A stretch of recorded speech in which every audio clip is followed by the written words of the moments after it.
How are you doing today? Welcome back to the $24 to $1,000 bankroll challenge. My name is Andreas, and in this video series I'm going to show you how to turn a small bankroll of 24 bucks into $1,000, playing pot limit OMA cash games mainly.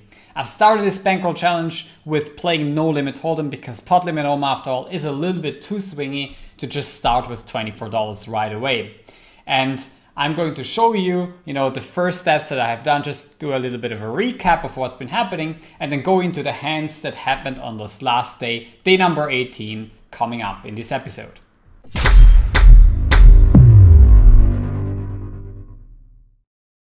Here you can see all the days listed, where I also have a video for each day here on YouTube on the playlist. You can find it on my channel. I started off with $24 as mentioned. And after a couple of days, I had a pretty rough downswing playing 2 cent, 5 cent after building quite a roll on 1 cent, 2 cent. You can see that I even dropped back to about $60 on day number 10, which has been quite brutal, especially, because I'm playing at the mid stakes and I should, at least I thought I should be building this much faster, but it can even happen at these micro stakes that, I hit a little bit of a downswing and I was running quite below EV at the beginning. I also recognized that the regular speed tables were much better, and this is something definitely I learned during the bankroll challenge than the zoom tables. I had a much bigger edge in them, and I steadily built the bankroll up to day number 18, where after day number 18 I reached a bankroll of $457.41 with a roughly 10% rake back, which includes also playing, for example, a deal on PokerStars. So it's a little bit more than this 4 or 5% of rake back that you get with the chests. As you can see, day number 18 started off extremely well. Just a little bit over 4K hands into the day, I was up $120. And that was running way above EV. You can see almost $70 above EV, which just was a couple of the last hands. It could have gone the complete opposite way, me losing $20 here for sure. That's just the variance of pot limit OMA, even though I think I ran it twice for the most part of the session, which reduces variance quite a bit. All in all, it's been a pretty steady grind, and I'm going to show you the biggest pots of this first session. Here I got King, Queen 3. I was opening under the gun, got 2 callers, c-bet this board. This is marginal, it could also be checked back. I thought though that against the loose ranges, I'm gonna start building a pot and then just jam the money in on the turn. Still being okay against 2 pair. You can see that this is what he basically had, I believe. And you can see that we have 53% against just his 2 pair, an open and a straight draw, and we ship it on the river. I'm going to need to use the hands while, showing you what they had. Here I elected to cold call, which in hindsight, I guess it should have been a cold 4-bet, seeing also the hand of Rodrigo here. But let's have a look at the flop. The flop was 10, 9, 7 rainbow. I decided to get the money in here, potentially folding a hand like aces here that's not connecting with the flop all that well. And then both opponents get the money in, and we have 35% of equity having our king, queen, queen, jack double suited. All in all here, I think it's an okay decision, but I wish I just 4-bet because I'm pushing so much equity if they just have their random trash hands, which they definitely showed up with, but I didn't have any reads, and I just wanted also to include the loose-ish range of Becky Stafford here, and I think it's an okay decision given the info that I had at this point. Here, 4-betting aces, getting called by 2 people, and luckily hit top set so that the other player has to fold whatever equity he had, 74%, which is good until the river, take down a nice pot. Again, pocket aces with king 9 side cards, getting a 4-bet in here, and then on the flop getting the money in with also top pair blocker with 60%, and then also shipping this pot. And last but not least, we had king jack 9, and this has been really weird. As you can see, you expected the squeeze, as you can see already the whole cards, but that didn't happen. He just check calls the flop, and then on the turn we turn a magical card for him, I guess.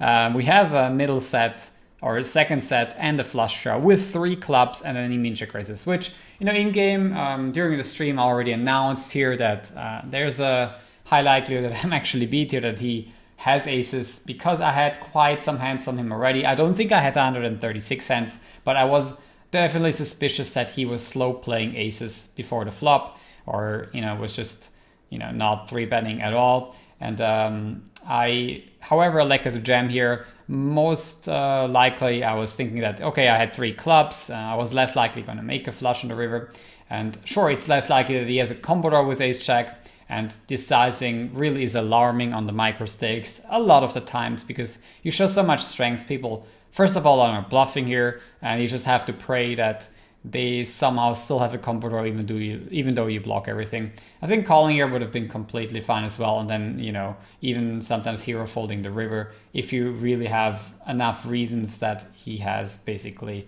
aces in that spot. I wouldn't always though hero fold here, that would be also overdoing it, and you definitely want to make sure that you have the right information, because folding big hands on micro stakes is definitely not what you want to do. It's just very particular situations that I think it makes sense. The second part of the session didn't turn out quite as well, to say the least. As you can see, we ran about 10 buy-ins below EV, had a pretty rough start into the second part of the session, just about 4 hours, and a little bit less than 4,000 hands was mass tabling, trying to play as many tables as possible, as I believe the action couldn't have been any softer that day. And I'm also going to replay the hands for you that I thought were the biggest or the most interesting in terms of, big errors, etc. And I also included 1 or 2 mistakes that I think I made.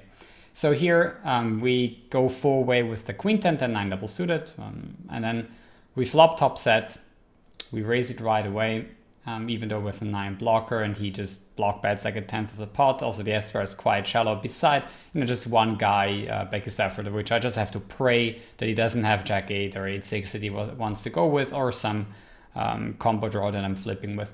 So here this guy just decides not to let go of his aces, which is obviously a horrible mistake here on this board 4-way. He should just be check folding, and that is exactly why the micro stakes are so soft, because people are going to commit these insane mistakes where, you know, they have a trivial decision but they end up getting the money in for a lot of big blinds, very unjustified. And this is also why you have such high win rates as 10 big blinds and more per 100 against these types of players. I ended up 3-betting here versus a small blind raise, which I'm fine with. 10, 9, 8, 7 double suited is a good hand, and you want to have some of those hands in your 3-betting range. The board comes king 9, 6, which in general is, you know, not the greatest flop for me, because I'm going to have a lot of aces, and he should definitely have a leading range here. He doesn't lead, as most players don't. And I ended up c-betting half pot with my hand, which I do think it could be better as a check back, also against how people are playing. I definitely don't want to just get the money in at this point. And the hand here offers me a lot of deception on some turns. For example, if I check back on the straight run outs, he might be putting out a lot of bets, which I can just then you know, bluff catch and then raise the river with if the board runs out as a blank. That doesn't happen though, he just calls and we turn a jink card. On the turn, he then puts in an aggression with just an open-ended straight draw, having just 8% of equity at this point, which I also think is quite bad, given that he has the queen of diamonds, which works against him, since, you know, I'm going to have less semi-bluffs, I'm going to have more straights and top set, and I'm less likely to going to have some flush draws plus gut shots. Double barreling in this instance. Money goes in, we take it down. Next hand up, this is definitely a huge punt of mine that I was obviously not happy with after the hand, and here's why. I flop a top 2 pair and a king of clubs, which I like as a c-bet here, and then see what happens on the turn. And now this guy decides to lead, and you can see that he sets a 35-3.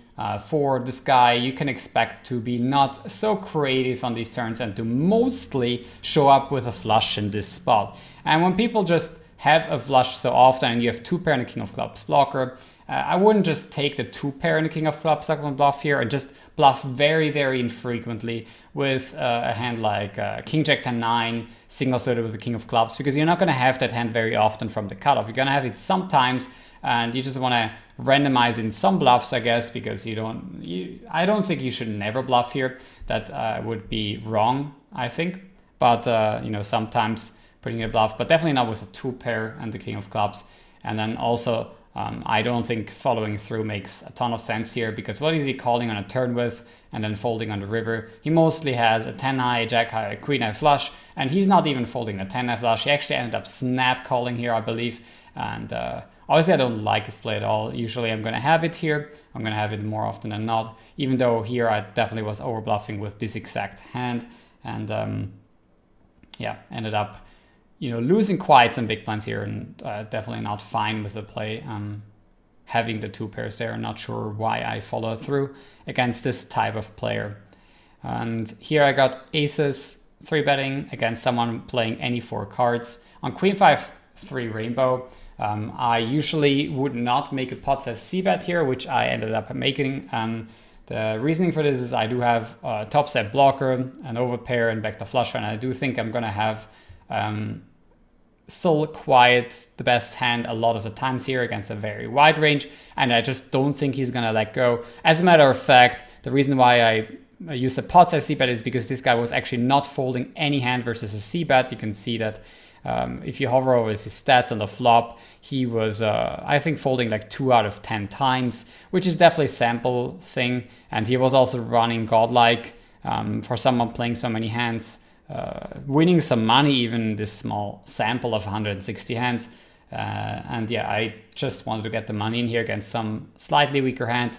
Also, I do think that in particular, not having any fold equity pre-flop on him, I'm going to have very bad coverage on some straight runouts, and I definitely do not want to play with, you know, bad runout coverage, even though I have position. I rather want to shorten the SPR with a strong equity hand. Unfortunately, he does have bottom set, which I really cannot do much against. You know, having one top set blocker here is really vital, and SPR 4, I don't think I can blame myself for getting the money in here. Usually I would just say that you shouldn't be c-betting pot here, just as a reference. That was just me trying to exploit a player who doesn't fold very often, and just wanted to basically stack him as often as possible with a hand that's definitely favored against whatever he can have. Here I call a 3-bet with ace, king, queen, jack, and he ends up betting the flop. I call. On the turn we hit the chin card, go for a bet, he calls. And on the river, there's a blank runout, and he has a really nice 2-pair and a straight blocker, and ends up making the call here for half pot, which I think is obviously fine. And I do have the goods and take it down here. Now I want to quickly talk about a couple of things. First of all, as I mentioned at the beginning of this video, do really game select properly, meaning look at a game that you can find on PokerStars or any other poker sites where you have a lot of information about your opponents. I call this the so-called gray area in poker, is when you don't know much about your opponents nor your own strategy and what it should look like, because there's just not, you don't have the information that you need. You can just stick to the strategy that you already know. Maybe you figured out already a pretty good strategy, but you can even have a better strategy because you know so much about your opponents. And the way you do that is by taking very careful notes about everyone that you're playing against on a daily basis. As a matter of fact, being a regular at any poker game has value. Being a regular means is that you're going to have history with your opponents. That's what they call in the poker industry, I guess. And having that history with your opponents, having those reads, can help you figure out a strategy that makes even more money than playing a good strategy or just simply a good strategy. Playing simply a good strategy is definitely important, but then you can even go one level above that. Figure out some exploits against your opponents, and that way making more money at the tables. And the way I did this in this bankroll challenge is by playing regular speed tables. I had almost throughout the day the same opponents. I ended up having 1,000 hands, 2,000 hands on some of these opponents during the 5-cent, 10-cent games, and this is just highly valuable. I'm going to know who I'm up against. I know a lot of their tendencies. I can take very specific notes. because I'm also going to have more time, especially when I play 8 tables and not 10 or 12. You're going to have to figure out, by the way, how many tables you play as well, and do a lot of micro edges work. You have to figure out micro areas of the game when you're starting off with poker. And I often talk about this during this Bankroll challenge when I'm streaming. You can, by the way, hop on twitch.tv/AndreasFröhlich. This is where I'm streaming this Bankroll challenge. And you can know when I'm going live by joining the Discord community, or follow me on Twitter, so that you can know if you want to get notified on when I go live streaming this Bankroll challenge. Now, if you have any questions, I highly encourage you to leave a comment down in the section below, and subscribe to this channel if you want to have some more content regarding micro stakes.